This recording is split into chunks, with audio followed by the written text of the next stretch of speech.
Ya, kalau Allah akan memberi sesuai kehendak Allah, bukan sesuai kehendak diri kita.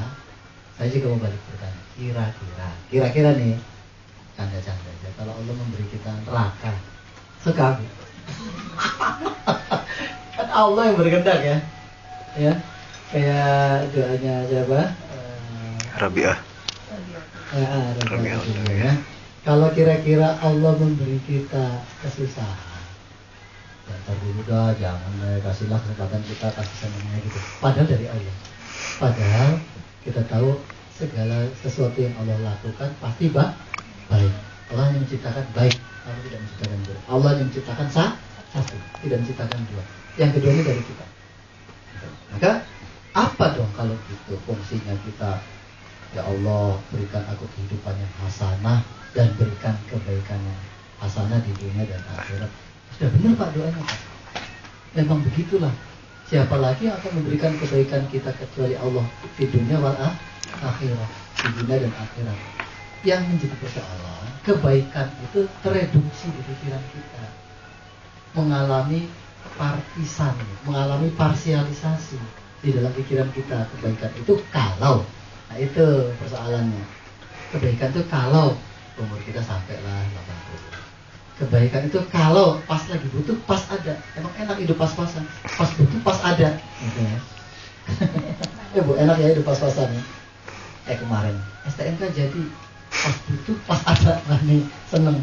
Nah jadi persoalan Pak, itu doanya sudah benar, sholatnya sudah benar, sebagai selain permohonan juga sebagai penegasan bahwa kita adalah tempatnya minta, Allah tempatnya memenuhi. Artinya kita tempatnya kurang, Allah tempatnya cukup. Udah itu udah pas. Nah yang jadi persoalan, kita jarang ada unsur hawa nafsu di sana yang mendistorsikan segala kebaikan. Ya, kebaikan itu kalau semuanya seperti yang kita inginkan, itu kebaikan untuk kita. Ya, contohnya misalnya kita ingin surga, ya pas nanti mati masuk surga itu menurut kita kebaikan. Lah, kalau masuk neraka gimana? Kebaikan bukan. Atau hidup ini kalau kita hidup itu adalah kebaikan. Kita satu naik angkot gitu, bus angkotnya kecelakaan, yang lain patah, berdarah, kita utuh, setetes pun nggak ada darah keluar, nggak ada memar sedikit pun. Apakah itu kebaikan? Apakah yang patah, yang bonyok-bonyok itu bukan kebaikan? Nah, pikiran kita mendistorsikan kebaikan itu adalah ketika kita tidak celaka. Sampai orang-orang yang lagi terkapar, aduh sakit, kita, alhamdulillah Allah masih melindungi saya. Ini yang lain pada nangis, aduh sakit. Kita ngomong alhamdulillah Allah melindungi saya dari musibah ini. Yang ini dilindungi Allah nggak? Gitu kan?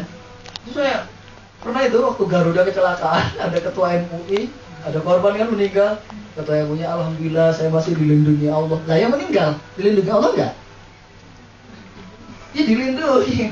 Yang meninggal kembali pada Allah bukan? Kembali pada Allah.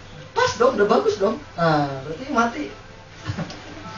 Lah, sekarang kan orang ribut kiamat. Nah, kiamat itu kan kehendak Allah. Lalu apa masalahnya? Jadi gitu Pak Bambang. Maksud saya kita sederhanakan, sholat kita, doa kita, munajat kita harus muncul sebagai kesadaran. Kalaulah itu permintaan, sekali lagi bukan permintaannya, tapi apakah dia muncul dari kesadaran bahwa kita adalah hamba yang kurang, Allah yang mencukupi.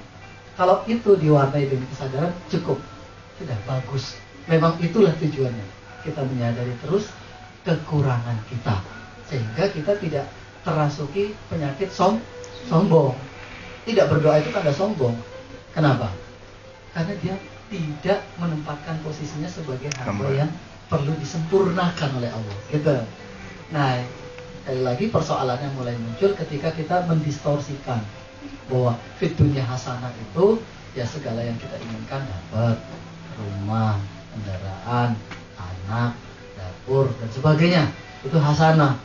Yang tidak hasanah itu ya kalau tanggal tua, gitu kan. Yang hasanah tanggal tua ada kiriman, tuh hasanah.